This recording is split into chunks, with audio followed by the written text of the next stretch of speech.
नमस्कार, आप देख रहे हैं आज़ाद टीवी न्यूज़ 24 और मैं हूं आसमा आपके साथ। सेक्टर 45 निवासी युवती शिवाली ने मोहाली के सेक्टर 115 में रहने वाले अपने पति अंकुर पर जानलेवा हमला करने का आरोप लगाया है। इसकी शिकायत महिला ने मोहाली पुलिस को दी, लेकिन महिला का आरोप है कि पुलिस को कॉल करने के बावजूद मौके पर कोई नहीं पहुंचा। शिवाली गोयल ने मीडिया को बताया कि 11 अगस्त को उसके पति ने नशे में उसके साथ मारपीट करके बालकनी से गिराने की कोशिश की थी। नमस्कार, मैं विनोद कुमार पिशावर आजाद टीवी न्यूज़ 24 के लिए चंडीगढ़ से। आज मैं मौजूद हूँ सेक्टर 45 बुराइल के चंडीगढ़ के अंदर पड़ने वाले बुराइल गांव सेक्टर 45 में, जहां पर एक महिला हमारे साथ मौजूद है जिनका नाम है शिवाली गोयल। उन्होंने पंजाब पुलिस पर बेहद ही गंभीर आरोप लगाया है कि पंजाब पुलिस में शिकायत करने के बावजूद भी पंजाब पुलिस उनकी शिकायत पर कोई कार्रवाई नहीं कर रही है। आइए जानते हैं कि शिवाली गोयल की क्या है कहानी और उन्हीं की जवानी। नमस्ते, आपका नाम बताइए सबसे पहले। मेरा नाम शिवाली गोयल है जी। और मैं 11 तारीख को, मैंने आपको जैसे कि बताया 11 अगस्त 2024 को मेरे हस्बैंड ने मेरे ऊपर जानलेवा हमला किया, मेरे पेरेंट्स के ऊपर भी किया। बात ये हुई थी कि सुबह सुबह इन्होंने बाहर से कहीं से आए, कोई बातचीत करके किसी से, तो इन्होंने मेरे ऊपर हमला किया मुझे धमकी दे करके। मैंने पुलिस में फ़ोन करने के लिए फ़ोन उठाया तो इन्होंने मुझे दबोच से खूब मारा और मैंने मौका पाके अपने पेरेंट्स को फ़ोन करके बुलाया तो आधे घंटे की दूरी पे मेरा घर मायका और मेरा जहाँ पे मैं रह रही थी सेक्टर 115 में, वहाँ पे घर था। तो आधे घंटे में मेरे पेरेंट्स तो पहुँच गए पर पुलिस नहीं पहुँची। आपने शिकायत कहाँ पर की थी? ये क्या समझी नहीं? शिकायत कहाँ पर की थी आपने इस बारे में? ये मैंने कंट्रोल रूम में भी फ़ोन मिलाया था और 100 नंबर पे, 112 नंबर पे, तो कोई पुलिस नहीं आई। हम सुबह से शाम तक कॉल मिलाते रहे, कोई पुलिस नहीं आई। और ऊपर से मेरे हस्बैंड ने अपने ऊपर चाकू से वार किया, खुद से ही। पहले हमारे ऊपर किया था, जब वो नहीं हुआ उससे कुछ भी, अपने ऊपर मारता है चाकू और कहता है कि अब मैं तुम लोगों को फंसाऊंगा, मेरा कोई कुछ नहीं बिगाड़ सकता। ये चीज़ हमने कंट्रोल रूम में भी बताई है और उनसे बोला है कि एविडेंस टैंपर हो जाएंगे, आप फटाफट से एविडेंस कलेक्ट करिए आके, लेकिन कंट्रोल रूम से कोई भी नहीं आया। अब मुझे भी पता है कि कंट्रोल रूम से हर 15 मिनट में पुलिस आती है और वो एविडेंस भी कलेक्ट करने आती है। पुलिस भाग के आती है ऐसे क्रिमिनल केसेस में, क्योंकि इतना बड़ा क्रिमिनल केस किया है उसने, हमें फ्रेमिंग करने की कोशिश की है, फिर भी पुलिस नहीं आई। क्या रीज़न हो सकता है? मुझे तो ये वाला रीज़न ही समझ में आता है कि यही रीज़न है इसका। कितना समय होगा ये बात हुई आपके? ये 11 अगस्त 2024 की बात है, तो अब आप देख लीजिए आज को क्या तारीख है, तो लगभग 1.5 महीने से ज़्यादा हो चुका है। तो अब तक पुलिस मुझे घुमा रही है। उस दिन मैं बड़ी मुश्किल से ताला लगा के आई थी वहाँ पे कि एविडेंस टैंपर ना कर दे मेरा हस्बैंड अंकुर गर्ग।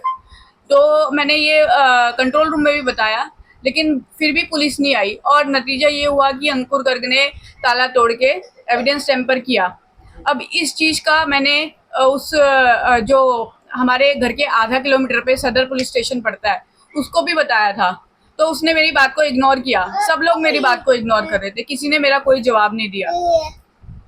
तो सबसे पहले मेरे फादर भी 12 तारीख को बाय हैंड उसको कंप्लेंट देने गए थे, उसने कंप्लेंट एक्सेप्ट नहीं की और 13 तारीख को हम एसएसपी ऑफिस से भेजे गए थे वहाँ पे पुलिस स्टेशन में।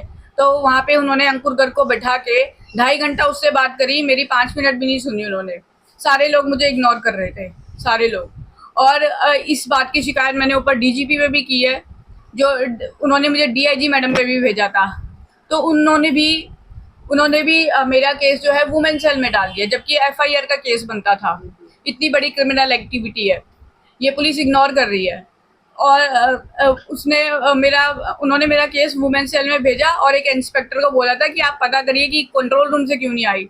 और जब मैंने थोड़े दिनों में उनसे पूछा कि आपको पता चला, तो कहते हैं ये आपका मैटर नहीं है, ये मेरा मैटर है, हमारा मैटर है, हम आपको नहीं बता सकते। तो जब मैं उनसे आरटीआई का हवाला देके पूछती हूँ तो कहते हैं कि मैं रिटायर होने वाला हूँ और आप इस नंबर पे कॉल कर लीजिए, और वो वाला नंबर कोई उठाता ही नहीं है मेरा। और ये बात मैंने जो इन्वेस्टिगेशन ब्यूरो है डीजीपी, उनको भी जाके बोला है मैंने, तो उन्होंने भी मेरी कंप्लेंट जो है कुछ दिन बाद मुझे पता चलता है उन्होंने क्राइम अगेंस्ट वुमेन में ट्रांसफ़र कर दिया है। वहाँ के डीएसपी मुझे बोलते हैं कि पुलिस आपके काम के लिए थोड़ी बैठी है, वहाँ पे मेरे फादर और मैं गए थे दोनों, और हमारे सामने उसने ये बात बोली है। तो पुलिस इस तरह से मुझे क्यों घुमा रही है, आखिर क्या वजह है? मुझे तो यही समझ में आती है कि उन्होंने पैसे लिए हैं इस चीज के, तभी मुझे इसे बार बार घुमाया जा रहा है और कोई मेरी बात को ठीक से सुन ही नहीं रहा है। और इतने बड़े केस हो गया, मुझे भी पता है कंट्रोल रूम में फोन करने के बाद 15 मिनट में पुलिस आती है और हर 24 घंटे में उन्हें सारा रिकॉर्ड सबमिट करना होता है कि क्या हुआ किस किस कॉल का। तो उन्होंने हमारे कॉल रिकॉर्ड कैसे डिलीट कर दिया है। तो शाम में मेरे फादर ने फोन करके पूछा था, कहते आपकी तो कोई कॉल ही नहीं है, कोई कॉल रिकॉर्ड नहीं है, कोई कंप्लेंट नहीं आई है। ऐसा हो कैसे सकता है, मुझे ये समझ नहीं आ रहा है।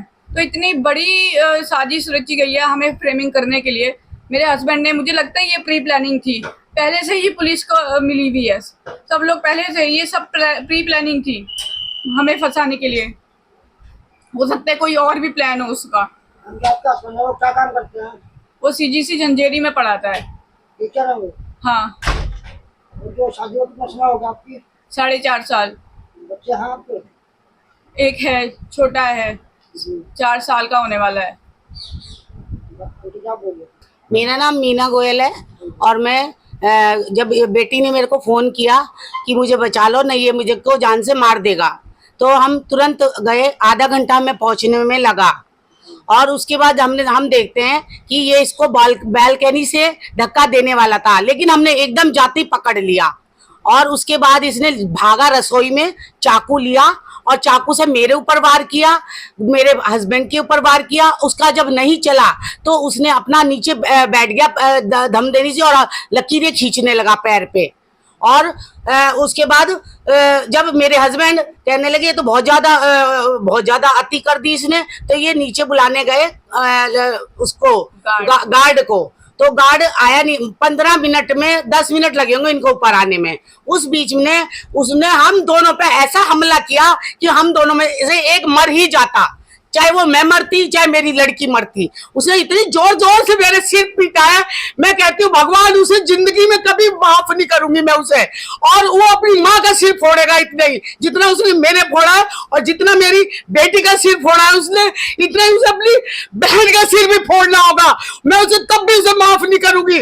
और पंजाब पुलिस ने रिश्वत ली है, इसीलिए हम वहीं के वहीं मर जाते तो भी वो नहीं आने वाले थे। जब इतना कॉल करने के बाद पुलिस नहीं पहुंचती है तो इंसान मर जाता है, समझ में नहीं आता। जब मर जाता है तब पुलिस आती है, और यहाँ तो पुलिस जिंदा बैठे थे तो भी नहीं आई।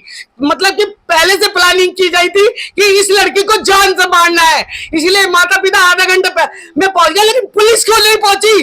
पंजाब पुलिस ने गलत किया। देवेंद्र ने अगले दिन 12 बजे आया हमारे पास हॉस्पिटल में, उसने पहले दिन कोई नहीं आया हमारे पास वहां पे हॉस्पिटल में। हम रोते रहे, बिलखते रहे, इतना गंदा बिस्तर दिया गया, बाथरूम बिल्कुल गंदा, और हमारी इतनी मट्टी पलित की गई, लेकिन किसी ने हमारे पे ध्यान नहीं दिया।